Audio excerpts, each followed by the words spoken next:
नमस्कार। मैं हूं जल्पा क्षत्रिय और आप देख रहे हो के न्यूज नेशनल। पश्चिम बंगाल में हिंसा की खबरें रुकने का नाम नहीं ले रही। इसी बीच एक और भाजपा के नेता की गोली मारकर हत्या कर दी गई। बता दें कि बंगाल भाजपा नेता सुवेंदु अधिकारी ने सोमवार को दावा किया है कि पार्टी की युवा मोर्चा के 32 वर्षीय नेता मिथुन घोष की उत्तर दिनाजपुर जिले के लाहार में अज्ञात हमलावरों ने गोली मारकर हत्या कर दी। सुवेंदु अधिकारी ने इसके लिए तृणमूल कांग्रेस को जिम्मेदार ठहराया। अपने एक ट्वीट में सुवेंदु अधिकारी ने लिखा है कि भाजपा के युवा मोर्चा के नेता मिथुन घोष की इटाहार में गोली मारकर हत्या कर दी गई। इस हत्या के पीछे टीएमसी का हाथ है। उन्होंने आगे ये भी लिखा कि खून के प्यास से असामाजिक तत्वों ने अपने मालिक के आदेश पर इन हत्या को अंजाम दिया है। हम मिथुन घोष को नहीं, सही समय आने पर इसका जवाब दिया जाएगा। आपको बता दें कि ये घटना रविवार रात करीब 11 बजे की है, जब घोष राजग्राम गांव में मिथुन घोष अपने घर के सामने खड़े थे, तभी दो मोटरसाइकिलों पर सवार कुछ अज्ञात बदमाशों ने उनके पेट में गोली मारी। घायल होने के बाद उन्हें तुरंत रायगंज मेडिकल कॉलेज ले जाया गया, जहां चिकित्सकों ने उन्हें मृत घोषित कर दिया। बता दें कि इस हत्याकांड में कुमार घोष और संतोष महतो के नाम सामने आए हैं। मृतक घोष के भाई अजित घोष ने पुलिस से दावा किया है कि अस्पताल ले जाते समय मिथुन ने उन्हें ये दो नाम बताए। इस मामले में पुलिस ने एक व्यक्ति को गिरफ्तार भी कर लिया है और आगे देखा जाए तो कहा यह भी जा रहा है कि घोष की मौत कहीं ना कहीं दिनाजपुर में राजनीतिक बहस तो छोड़ दी है और ये भी कहा जा रहा है कि कहीं ना कहीं उन्हें पहले से ही इस बात की धमकी दी थी, लेकिन टीएमसी की ओर से कहा जा रहा है कि टीएमसी का इसमें कोई हाथ नहीं है। और यही हमारा आज का चर्चा का विषय है कि क्यों बंगाल में बार बार हिंसा होती दिखाई दे रही है। हमारे साथ आज इस चर्चा में जुड़ चुके हैं भाजपा की ओर से हमारे साथ शैलेश परमार जुड़ चुके हैं, राजनीतिक विशेषज्ञ प्रशांत करके हमारे साथ जुड़ चुके हैं, भरत राजपूत जो कि राजनीतिक विशेषज्ञ हैं, वो भी हमारे साथ इस चर्चा में जुड़ चुके हैं। आप सभी का स्वागत है। आपसे शुरुआत करना चाहेंगे शैलेश जी, क्या कहना चाहोगे? बार बार ये क्यों बंगाल की बात करें तो हिंसा होती रहती है? अभी देखा गया कि जो भाजपा की बात करें तो भाजपा के युवा मोर्चा के नेता की इस तरह गोली मारकर हत्या कर दी, क्या लगती है मुझे? जल्पा जी, पहले तो अभिनंदन कि आपने इस बारे में डिबेट की है। बांग्लादेश जो बाजू में है और पश्चिम बंगाल, ये उनकी जो जो सरहद आती है, तो बांग्लादेश से आए हुए, मैं किसी का नाम नहीं लेना चाहता, वो लोग जो तृणमूल कांग्रेस में शामिल हुए हैं, तृणमूल कांग्रेस जो ममता दीदी ने पहले से ही जब इलेक्शन चल रहा था तब भी ऐसी ही नीति अपनाई है जैसे पाकिस्तान कश्मीर में नीति अपनाते हैं, और बांग्लादेश जो है वो पश्चिम बंगाल में नीति अपनाते हैं, घुसनखोरी करते हैं। वो घुसनखोरी को करने जो कर रहे हैं उसको वहां से हटा नहीं सकते, मगर भारतीय जनता पार्टी के कोई सेवा करता आगेवान हो, जो आपने निकुंज घोष की बात की, ये निकुंज घोष की हत्या नहीं है, ये पूरे पूरे भारत देश के सेवाभावी लोगों की हत्या है। ये सेवा करने वाले तृणमूल कांग्रेस के सिवा कोई भी पश्चिम बंगाल में सेवा नहीं कर सकेगा और शासन नहीं कर सकेगा। ये संदेश देने की बात है। अभी कांग्रेस और तृणमूल कांग्रेस एक ही जैसे लैंग्वेज का यूज करती है। तारिक अहमद करारे जो है CWC की बैठक में बोले कि जो कश्मीर का मसला है वो सरदार वल्लभ भाई पटेल का नाम लेके बोले। तो मैं ये भी कहना चाहता हूं कि जो पश्चिम बंगाल में स्थिति हुई है, हम जब पश्चिम बंगाल के विधानसभा के चुनाव थे, MLA के चुनाव थे, तब भी हमारे कई कार्यकर्ताओं को कहाँ रहना है, कहाँ सोना है, कैसे प्रचार प्रसार करना है, वो सभी बाबत की जो प्रॉब्लम हुई थी वो सब जानते हैं। तब भी हमारे कार्यकर्ताओं को मारा गया, पीटा गया, उसके ऊपर अत्याचार किया गया, फिर भी 83 3 सीट से 80 सीट आई, मगर हम शासन से थोड़ा दूर रह गए। मगर जो भारतीय जनता पार्टी का शासन आता तो पता चलता ये गुंडा राज है, गुंडा तत्व है, असामाजिक तत्व है, उसको पता चलता कि कैसे शासन चलता है। मगर तृणमूल कांग्रेस के अध्यक्षा जो CM है अभी अभी जीत कर आई है, वो ममता दीदी ने जिस तरह से उसका बयान देखो, उसकी काम करने की शैली देखो, सभी से पता चलता है कि जो पश्चिम बंगाल है वहां पे माफिया राज चल रहा है।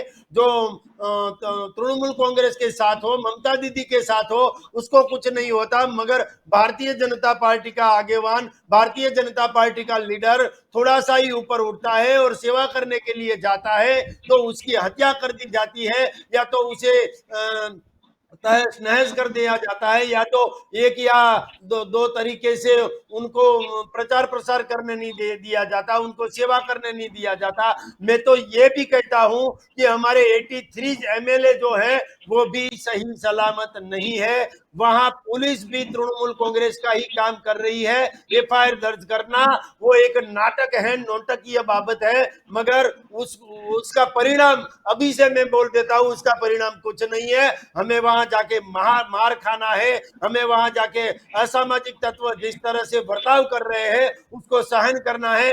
यह अच्छी बात नहीं है।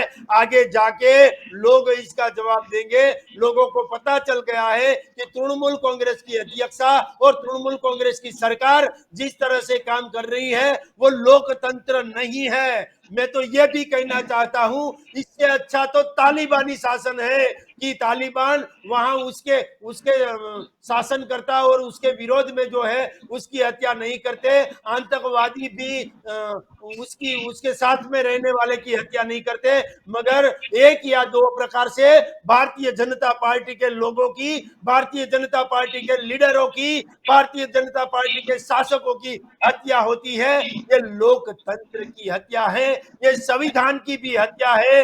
और ये जो हमारा संविधान कहता है कि विपक्ष का भी कुछ आवाज है, विपक्ष का भी कुछ महत्व होना चाहिए, ये महत्व नहीं है। मैं तो वहां तक कहना चाहता हूं कि एक लीडर की भी वहां सेफ्टी नहीं है तो मेरी बहनों की सेफ्टी कैसे होगी, आम आदमी की सेफ्टी कैसे होगी।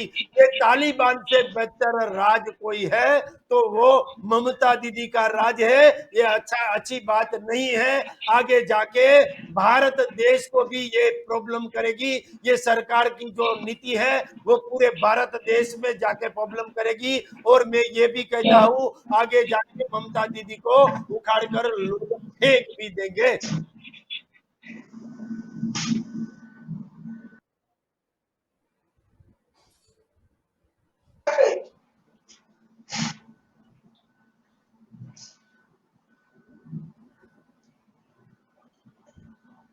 जी जलपा जी। हेलो,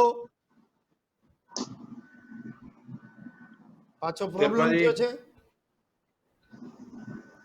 कुछ तकनीकी कारण लग रहा है, कहीं जलपा जी डिस्कनेक्ट हो गए हैं। शायद उनका पिक्चर ऐसे कैसे फिक्स हो गया है।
न ऐश का न द्वेष का, यह दंगल है देश का। सुलगती समस्याओं के जुलसते सवालों का होगा दंगल देश का।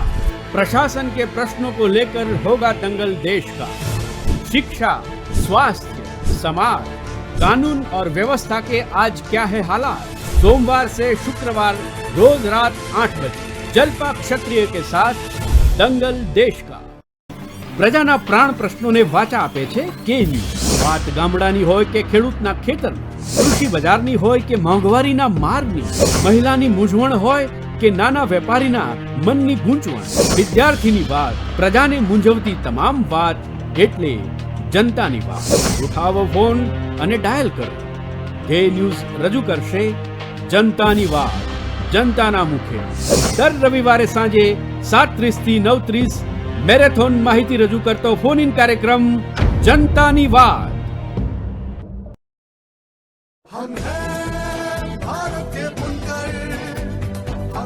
हैंडलूम अपनाएं, बुनकर को सहयोग पहुंचाएं। वस्त्र मंत्रालय, भारत सरकार।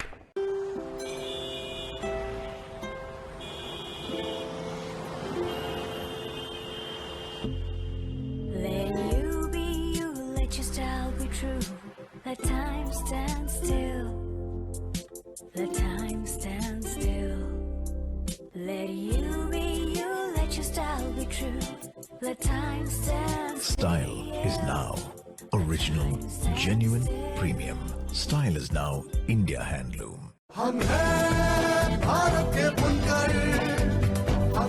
हैंडलूम अपनाएं, बुनकर को सहयोग पहुंचाएं। वस्त्र मंत्रालय, भारत सरकार। अब नए मोड़ पे खड़ा है देश, बदल रहा परिवेश वेश। सतरंगी कुछ धागे लेकर चलो चलो अब दुनिया जोड़े। हम हैं भारत के बुनकर, हम हैं भारत के बुनकर। अपने बन के ताने बाने पर देखो क्या क्या हम बनाते। हुनर के नए रंग दिखाते, नए जमाने से कदम मिलाते। पश्मीना को ओढ़ के कश्मीर तक हम हो आते। नरम नरम का जीवरम रेशम का एहसास हम पाते। कहीं कपास कहीं जूट तो कहीं मलमल कहीं सूत तो, उत्तर दक्षिण पूरब पश्चिम सबको साथ ले आते। सबको हमने साथ बढ़ाते। अपने बन के ताने बाने पर देखो क्या क्या हम बनाते। रंग बिरंगी सूती रेशम तरक्की के धागे से बनाते हैं, जिनको चुनकर। हम हैं भारत के बुनकर, हम हैं भारत के बुनकर, हम हैं। हैंडलूम अपनाएं, बुनकर को सहयोग पहुंचाएं। वस्त्र मंत्रालय, भारत सरकार।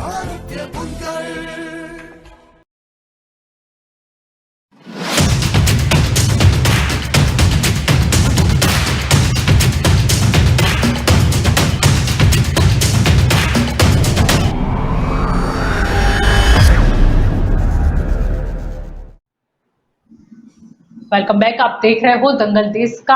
आज हमारा चर्चा का विषय है कि किस तरह पश्चिम बंगाल में हिंसा जारी है। अब इस चर्चा को हम आगे बढ़ाते हैं। हमारे साथ राजनीतिक विशेषज्ञ भरत राजपुर भी जुड़े हुए हैं। भरत जी, आपकी ओर आना चाहूंगी, क्या कहना चाहोगे? कहीं ना कहीं अगर बंगाल की बात करें तो चुनाव में सूत्र दिया गया था खेला हुए, लेकिन अब तो ये जो हिंसा का खेल हो रहा है जो दरअसल बहुत ही गलत है, क्या कहना चाहोगे? जलपा जी, सबसे पहले तो मैं ये कहना चाह रहा हूँ कि एक समय का जो संस्कृति का स्थान था, संस्कृति की जगह थी, वो बंगाल आज पिछले 61 साल से, इसकी जड़ में जाएं तो पिछले 61 साल से यही चल रहा है। चाहे कांग्रेस की सरकार हो, लेफ्टिस्ट की सरकार हो, अभी तृणमूल कांग्रेस हो या सामने बीजेपी है, चार में से किसी भी पार्टी ने ये सोचा नहीं है कि दंगे क्यों हो रहे। दंगे जब भी होते हैं, पहले जब मुझे थोड़ा इसमें बैक में जाना चाहिए था, इंदिरा गांधी जब थी तब उन्होंने भी यही किया। बाद में जब लेफ्टिस्ट आए तो उन्होंने भी अपने जो जी है रिवेंज लेने के लिए ये सब किया। तृणमूल कांग्रेस भी खड़ी हुई, शायद इसी में से उनका राइजिंग हुआ। और आज बीजेपी भी एक दूसरे पर आक्षेप करके यही कर रहे हैं। मेरे ख्याल से इसकी जड़ में जाने की जरूरत है। सबसे पहले इसकी जड़ जो है, इसका कारण है गरीबी। दूसरा है जमीन। पहले जमींदार थे, अब जमीन जिनके पास नहीं है वो लड़ रहे हैं। तीसरा है बेकारी, बेरोजगारी। तो ये सारी चीजें एक साथ मिलकर ये सब कर रही है। अब इसके लिए या तो मेरे ख्याल से एक दूसरे पर आरोप गढ़ने के बजाय मैं चाह रहा हूं कि, या मैं चाहूंगा या कोई भी चाहेगा कि इनको इसकी जड़ को निकालने के लिए, दूर करने के लिए कुछ करें।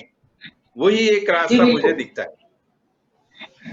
जी बिल्कुल, जी बिल्कुल। प्रशांत जी, आपकी ओर आना चाहूंगी। क्या कहना चाहोगे यहाँ पर बंगाल में जिस तरह हम लगातार देख रहे हैं कि हिंसा जारी है, चुनाव से पहले की बात हो, चुनाव के नतीजों की बात हो, या फिर भवानीपुर का उपचुनाव हो, जिस तरीके से हिंसा लगातार जारी है, क्या लगता है इससे राजनीति पर क्या असर पड़ेगा?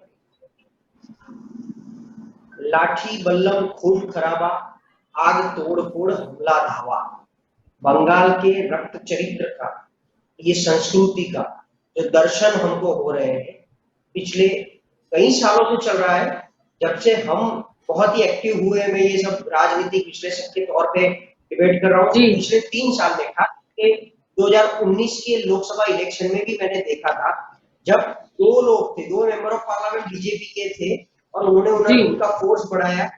मोदी जी और अमित शाह ने उनकी पूरी फौज जब लगानी शुरू की, तो तब से ये दौरा और ये सिलसिला शुरू हुआ है, ज्यादा शुरू हुआ है। पहले था, लेकिन पहले अंदरूनी, मतलब बंगाल वर्सेस बंगाल था, अभी बंगाल वर्सेस भाजपा हो चुका है। तो दौरा इतने टाइम से खेला होबे से शुरू करके दीदी ओ दीदी तक, जब हम अगर पूरे घटना को देखा जाए तो कहीं ना कहीं मुझे ऐसा लग रहा है कि अब ये कम होना चाहिए, क्योंकि पहले ऐसा था, मोनोपोली था, दीदी की एक हत्थू शासन थी। अभी तो मजबूत विपक्ष भी मिला है बंगाल को, तो बंगाल के विकास की दिशा में सबको मिलके सोचना चाहिए, नहीं कि एक दूसरे के। और बंगाल में जैसे भी ये भाजपा वर्सेस कोई भी कार्य कर, आप देख लो, अगर उनका कुछ भी होता है, हत्या या उनके ऊपर हमला होता है, तो ये पॉलिटिकल वॉर से ज्यादा मुझे लग रहा है कहीं ना कहीं इंडिविजुअल वॉर है। क्योंकि अभी क्या है, सब लोगों को एक अपॉर्चुनिटी दिखी है कि टीएमसी के लोग बीजेपी में जाए, लेफ्टिस्ट के लोग बीजेपी में आए, कांग्रेस के लोग टीएमसी में जाए। तो ये जो एक दूसरे के पक्ष में पक्षांतर करना, ये जो अपॉर्चुनिटी मिली है, इसकी वजह से कहीं ना कहीं पर्सनल दुश्मन लोगों के बढ़ रहे हैं और एक दूसरे से दुश्मनावट ज्यादा कर रहे हैं। और वही चक्कर में अभी ये, इसके जड़ में मैं भी जाऊंगा कि बीजेपी के युवा मोर्चे का अध्यक्ष जो है, उनके ऊपर उनकी हत्या की गई है। पर वैसे देखा जाए तो बीजेपी का कार्यकर बंगाल में, मतलब टीएमसी को क्यों वही पूछ रहा है या किसी और को कैसे पूछ रहा है, बीजेपी ऐसा क्या कर रही है या बीजेपी क्या करवाना चाहती है जो टीएमसी सुनना नहीं चाहती है, ये पूरे कहीं पॉलिटिकल माहौल नहीं बन रहा है।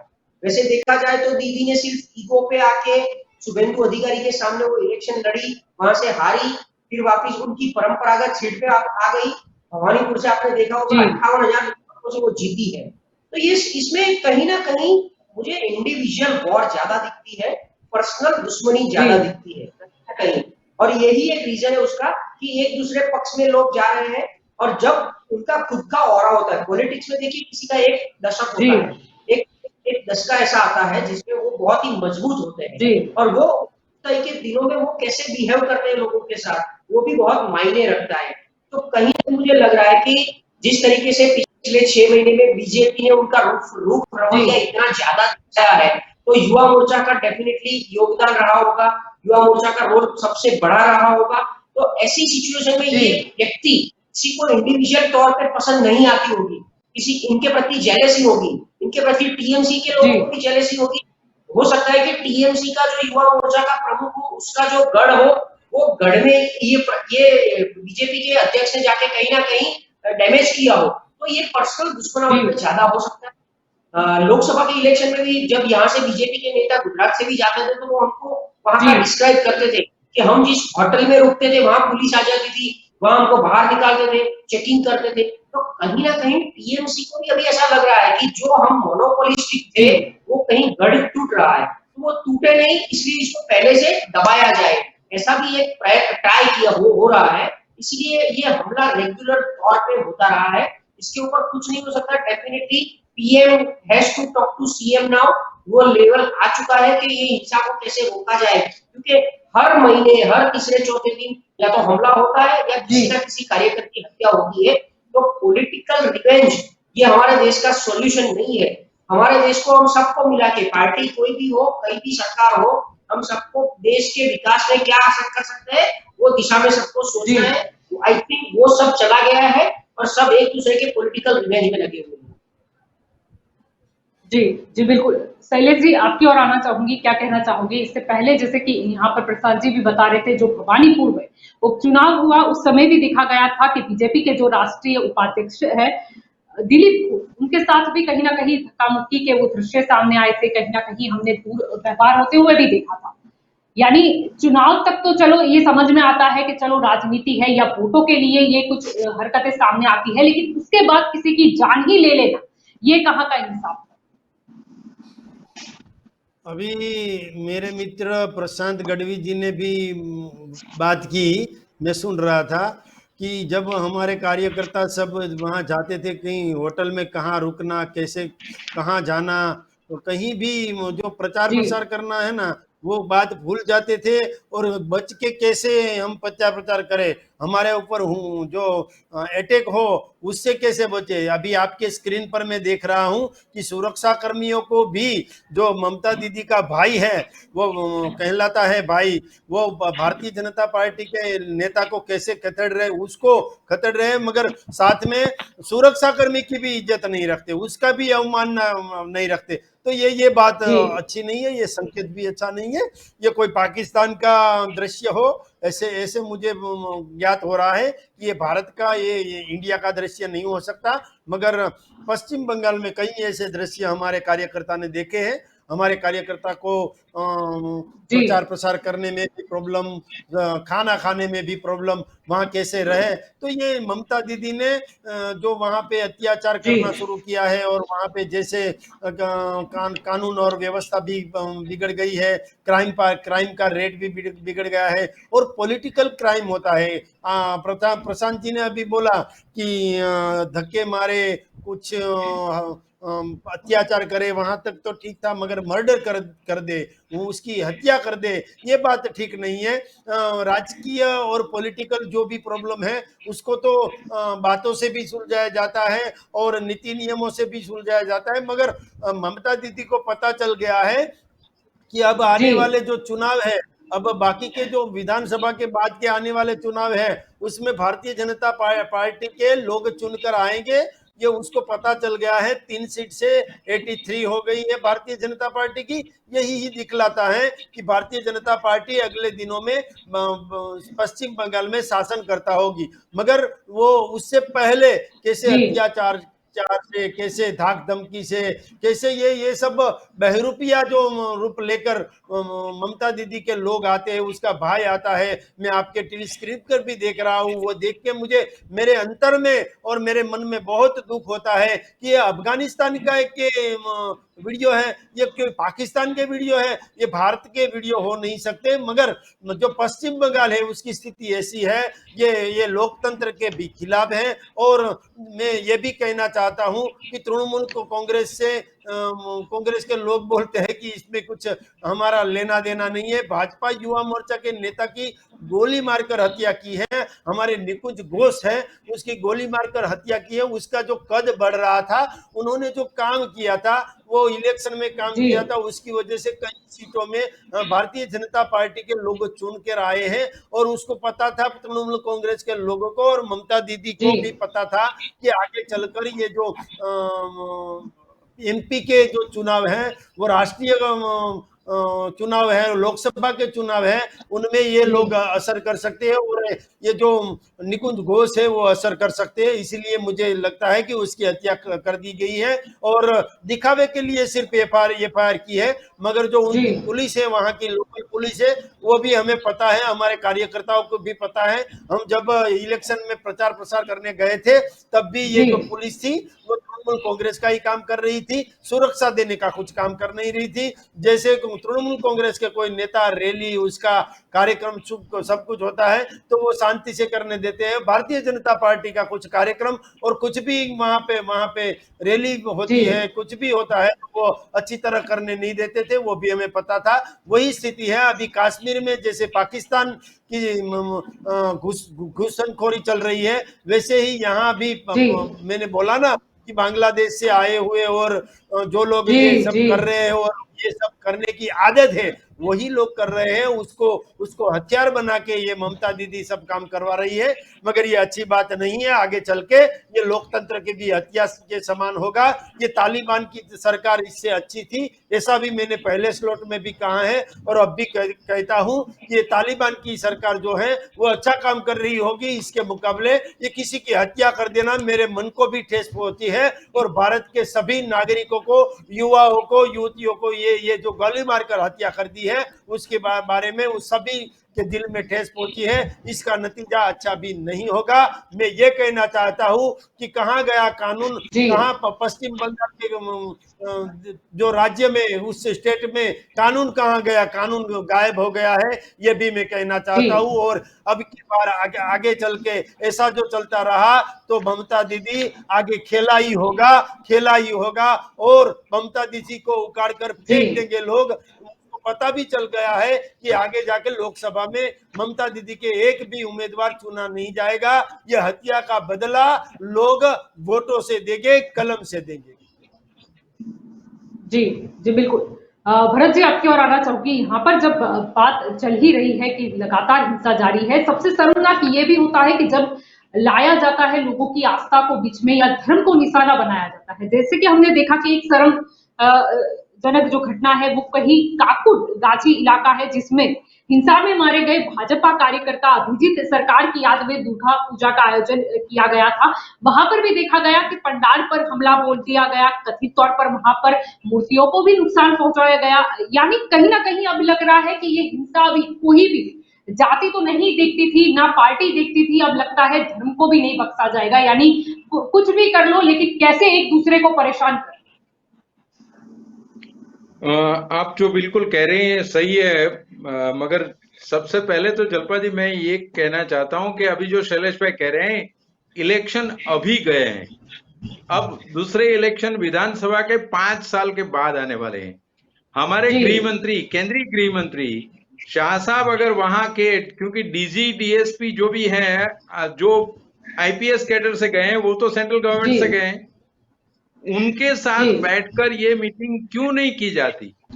उनके साथ ये धर्म की बात छोड़िए, धर्म तो है ही, वहां जो धार्मिक जुनून बढ़ रहा है वो सबके लिए खतरनाक है, सबके लिए बुरा है, पूरे देश के लिए नुकसानकारक है। मगर एक बार एक दूसरे पर आरोप करने के बजाय साथ में बैठकर मीटिंग तो करें, उसका कुछ व्यवस्था तो करें। क्योंकि आज तक जो हो रहा है, अगर ममता जी हैं वो जाती है पंडाल में या वो कहीं मुस्लिमों में जाएगी एज ए सीएम, दूसरी तरफ हमारे जितने कार्यकर्ता हैं, बीजेपी के कार्यकर्ता, वो जाएंगे अगर हिंदुओं के महोत्सव में, तो इसके पहले हम पुलिस के साथ बैठकर, और पुलिस को क्यों इतना हम बनाते नहीं सहिष्णु, क्योंकि पुलिस, हम आरोप लगा रहे हैं कि पुलिस कुछ नहीं कर रही है, पुलिस सिर्फ दिखावे के लिए एफआईआर कर रही है। पुलिस इतनी असहिष्णु क्यों हो गई? उसके सारे आगे का नेता कहाँ गए?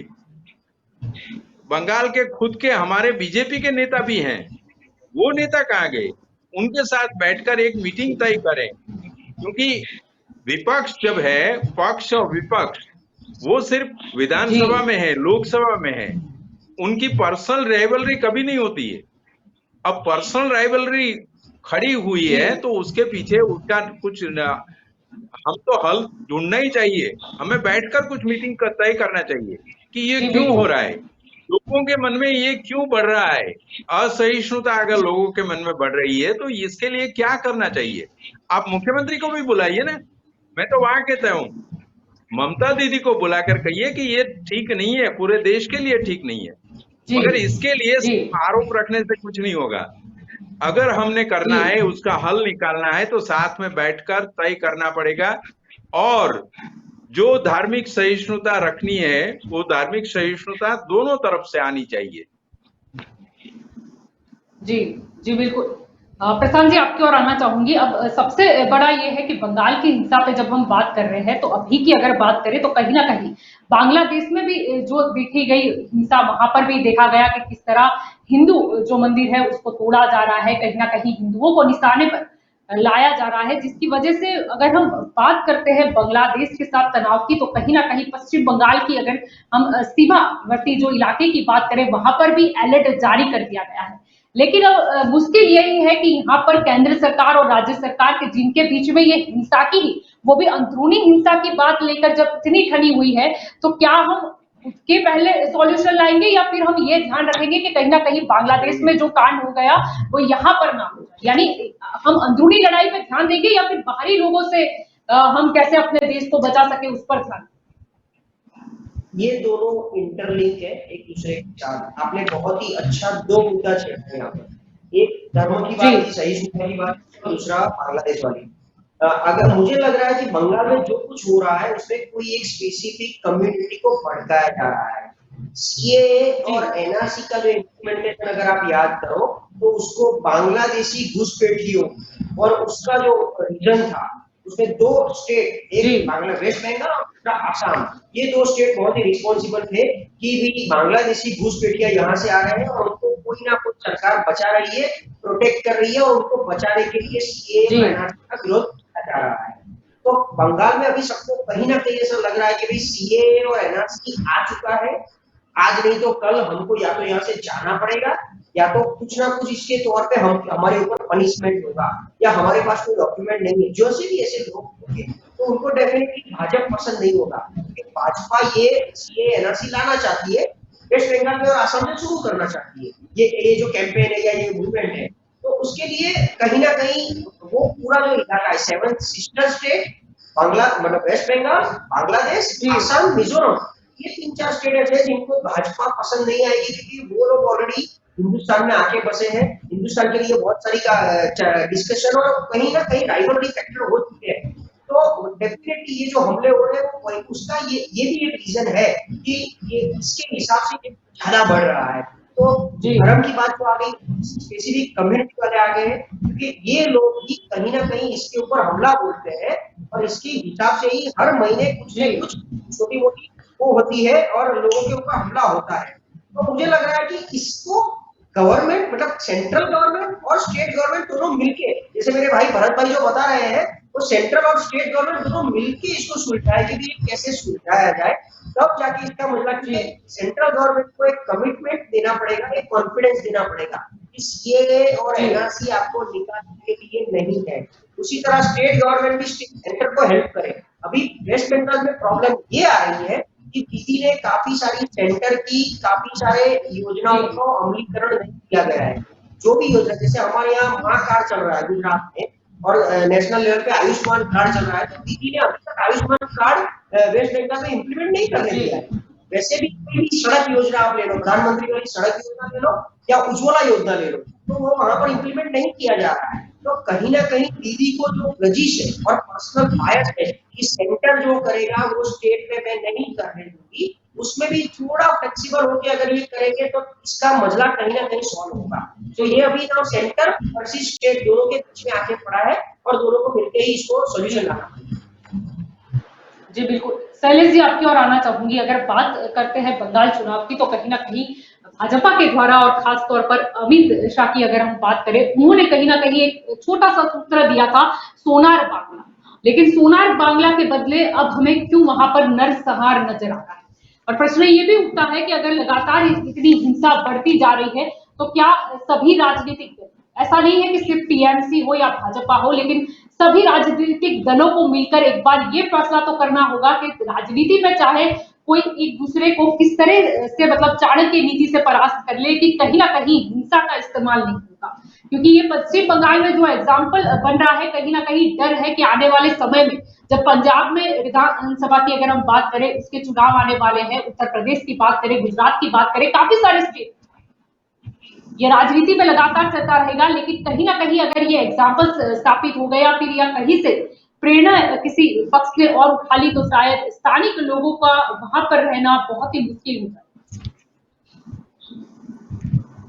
वो मैं जलपा जी अभी मैंने बताया थोड़ी देर पहले भी, अभी फिर से भी बता रहा हूँ कि ये जो स्थिति बनी है पश्चिम बंगाल की, वो आगे जाके अच्छी बात नहीं होगी, क्योंकि जब जनता जाग जाएगी, जब नागरिक जाग जाएंगे, जब लोग जाग जाएंगे, तब ममता दीदी को उखाड़ कर फेंक देंगे।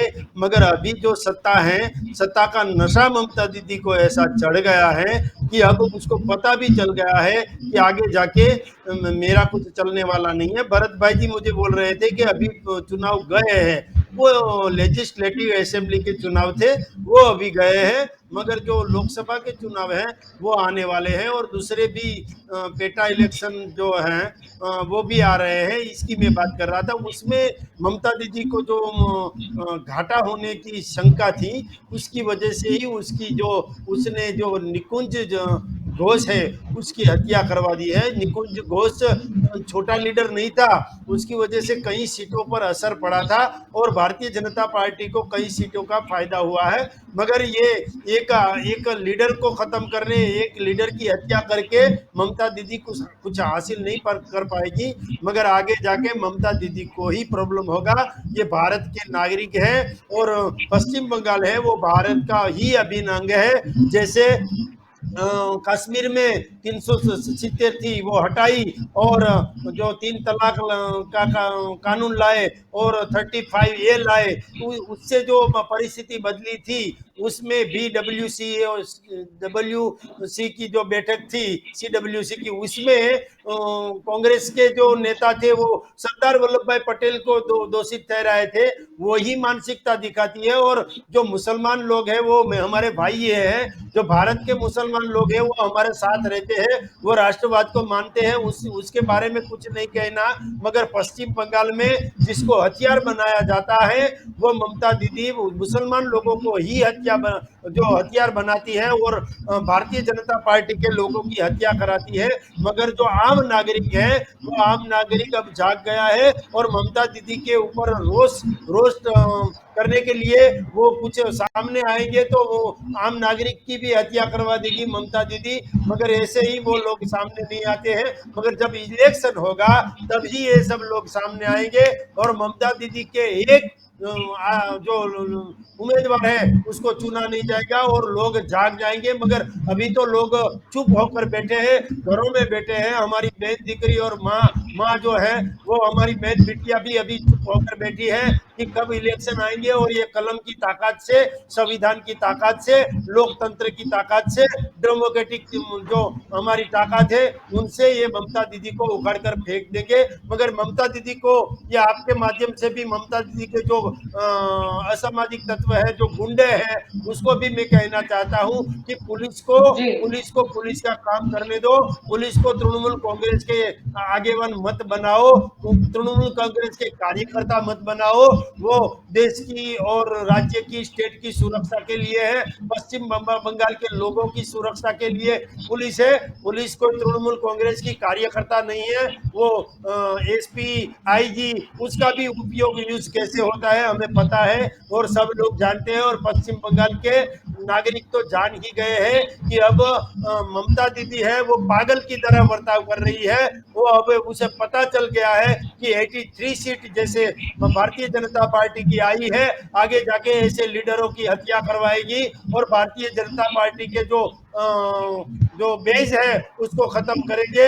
मगर मैं ये भी कहना चाहता हूं कि भारतीय जनता पार्टी का एक एक कार्यकर्ता नरेंद्र मोदी है, भारतीय जनता पार्टी का एक एक कार्यकर्ता निकुंज घोष है और भारतीय जनता पार्टी का एक एक कार्यकर्ता JP नड्डा है और भारतीय जनता पार्टी का एक एक कार्यकर्ता अमित शाह की तरह काम करेगा। हमारे पास चाहने की नीति भी होगी, राजनीति भी होगी, सेवा भी होगा और एकात्म मानववाद भी होगा, पंचनिष्ठा भी होगी। मगर हम किसी की हत्या करने के बारे में सोच भी नहीं सकते। ये जो ममता दीदी कर रही है वो लोकतंत्र की हत्या है, भारत के लोकतंत्र की हत्या है। ये एक आदमी की हत्या और एक कार्यकर्ता की हत्या करने से हमारी पार्टी खत्म नहीं होगी, सेवा खत्म नहीं होगी। हम आज तक महात्मा गांधी के रास्ते से चल रहे थे, मगर जब हमारा कार्यकर्ता भगत सिंह के रास्ते पे चलने लगेगा, ममता दीदी आगे जाके आपको आवाज देंगे कि आ जाओ, अब चुनाव आया है। हम तो अच्छी पार्टी और संस्कारी पार्टी के कार्यकर्ता है। हम भगत सिंह के रास्ते जब चलेंगे तब पता चलेगा कि कैसे शासन चलाया जाता है। और जो अब शासन आया है ममता दीदी के पास, वो उसको अहम आ गया है। अहम से शासन नहीं चलाया जाता है, शासन तो समन्वय से चलाया जाता है, भाईचारे से ये शासन चलाया जाता है। और ममता दीदी के गुंडे जो काम कर रहे हैं वो अच्छी बात नहीं है, अच्छी बात का संकेत भी नहीं है। आगे जाके जो संविधान की हत्या होती है, लोकतंत्र की हत्या होती है, वो अच्छी बात नहीं है। हमारे जो निकुंज घोष जो हमारा युवा भारतीय जनता पार्टी का लीडर था, की हत्या हुई है, उसका हमें खेद है और उसका जवाब आके जाके ममता दीदी को जनता देगी। जी भरत जी, आपकी ओर आना चाहूंगी। जैसे यहाँ पे शैलेश जी बता रहे थे कि चलो अभी तो बंगाल के विधानसभा के चुनाव गए हैं, अगर 2024 की बात करें, कहीं ना कहीं सबसे बड़ा इलेक्शन आ रहा है, तब प्रश्न होता है कि तब क्या होगा। अगर विधानसभा में इतना हंगामा हो रहा है और जब लोकसभा चुनाव में कहीं ना कहीं सारे विपक्ष एकजुट हो जाएंगे और कहीं ना कहीं बोला जा रहा है कि प्रधानमंत्री के चेहरे के तौर पर ममता दीदी को शायद आगे किया जा सकता है, तब क्या होगा? जलपा जी, मैं कहना चाहूंगा, जो मैंने कुछ समय पहले अरविंद केजरीवाल को उनका जब ईमेल आया तब लिखा था कि हम सिर्फ इलेक्शन पर ही जा रहे हैं। ऑल पॉलिटिकल पार्टीज, सारी राजकीय पार्टियां जितनी भी है, वो सिर्फ इलेक्शन को ही ध्यान में रख के बात कर रही है। मैं कहता हूं कि अगर गवर्नमेंट कुछ योजनाएं बनाए, जब वहां गए मोदी साहब, वहां गए अमित भाई गए, नड्डा साहब गए, उस वक्त जाने के बाद जब कहा था विकास के लिए, सोनार बांग्ला की हम बात कर रहे हैं, तो वहां की कुछ तो योजनाएं बनाए केंद्र सरकार का। अगर वो इसका अमल नहीं करती है ममता दीदी, तो उनको पूछिए why you are not implementing. अगर ये इम्प्लीमेंट नहीं कर रही है तो आपने कुछ पूछना चाहिए, योजना तो बनानी चाहिए वहां के लोगों की गरीबी कम होने के लिए। हम कह रहे हैं कि बांग्लादेश से आ रहे हैं, बांग्लादेश बॉर्डर पर तो हमारी बीएसएफ है, बीएसएफ क्यों नहीं रोक रही है? बीएसएफ के पर आप सख्ती करिए, केंद्र सरकार के पास सारे पावर्स हैं। मैं आपको और साथ में जो कहना चाहता हूं, अभी हमारे राष्ट्रीय शायर जबरचंद मेघानी, उनकी भी हमने 1.5 शताब्दी मनाई। अब जबरचंद मेघानी ने एक बार लिखा था दूसरे विश्व युद्ध के बाद, अगर आपको याद हो तो, आपने पढ़ा है तो, उन्होंने कहा था कि अब सारे तोपे पिघालकर हमें दातड़े बनाने, जो फसल काटने के लिए बनाने साधन, खेती के साधन बनाने, उसी तरह हम वहां जाके ये क्यों नहीं कहते, हमारी योजनाएं ऐसे क्यों नहीं है कि आप काम पे लग जाओ। जब लोग बिना काम के बैठे हैं, बेरोजगार हैं, तब उनको हम देख रहे हैं कि इलेक्शन के वक्त सिर्फ 50 रुपया या 100 रुपये की साड़ी के लिए एक महिला अपना वोट दे देती है। 50 रुपये 100 रुपये की बोतल के लिए, प्रशांत भाई मेरे साथ शायद ज्यादा सहमत होंगे, एक 100-150 की कोई चीज के लिए वो पूरा वोट दे देता है 5 साल के लिए। हमने यहाँ गुजरात में पेज कमेटियां बनाई शैलेश भाई, तो पेज कमेटियां हमारी पश्चिम बंगाल में क्यों नहीं बनी?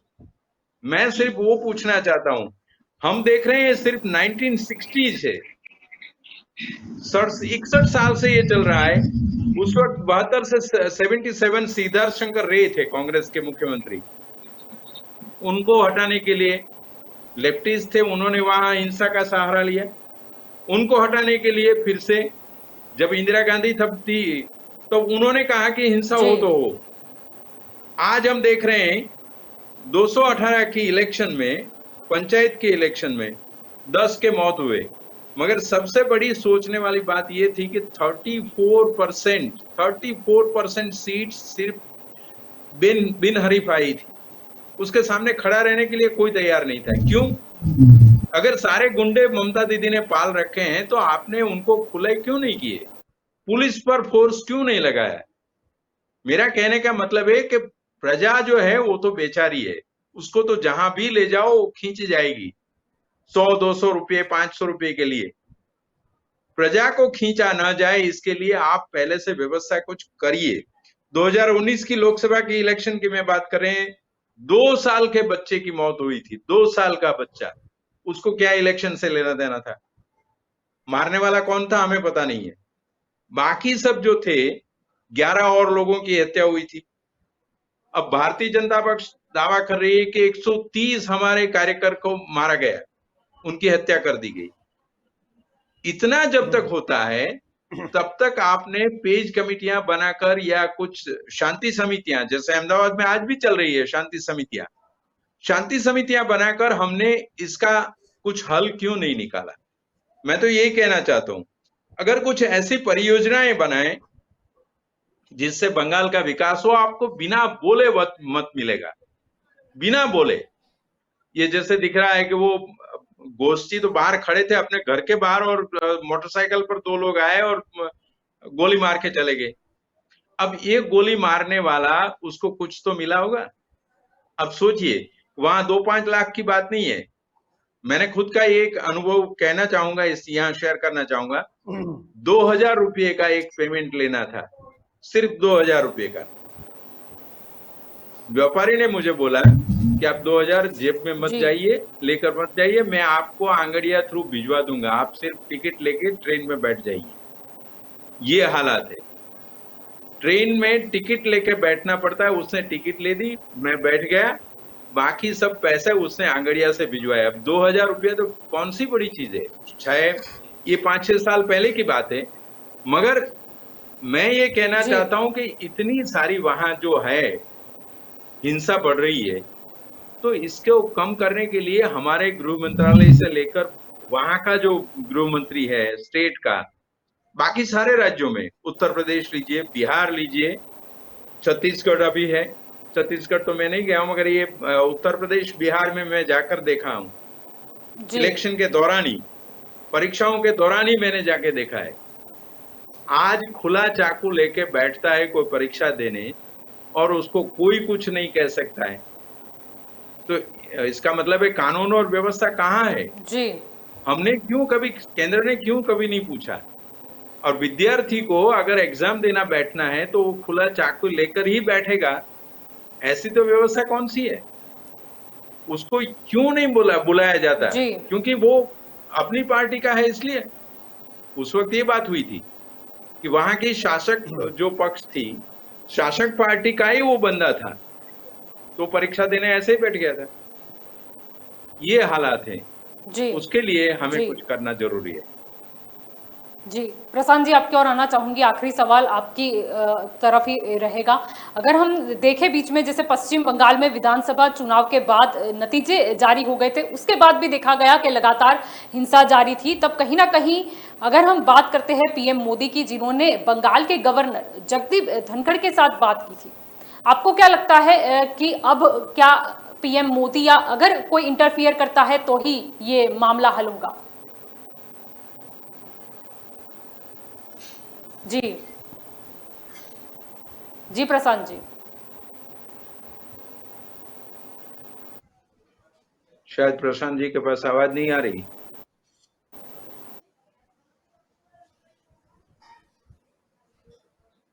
नहीं पा रहे हैं।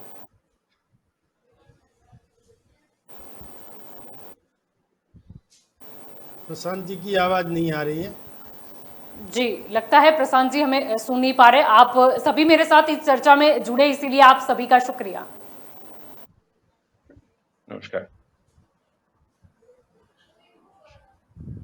था कि पश्चिम बंगाल में जिस तरह से लगातार हिंसा जारी है, कहीं ना कहीं ये बहुत ही खराब एग्जाम्पल प्रस्तापित हो रहा है, क्योंकि ये राजनीति के लिए भी ठीक नहीं है।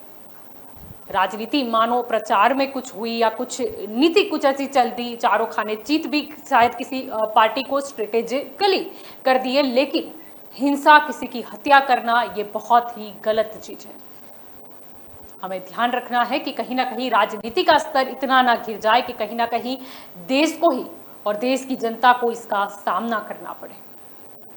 तो दंगल देश का में अभी बस इतना ही। ज्यादा जानकारी के लिए आप जुड़े रहे के न्यूज के साथ। नमस्कार।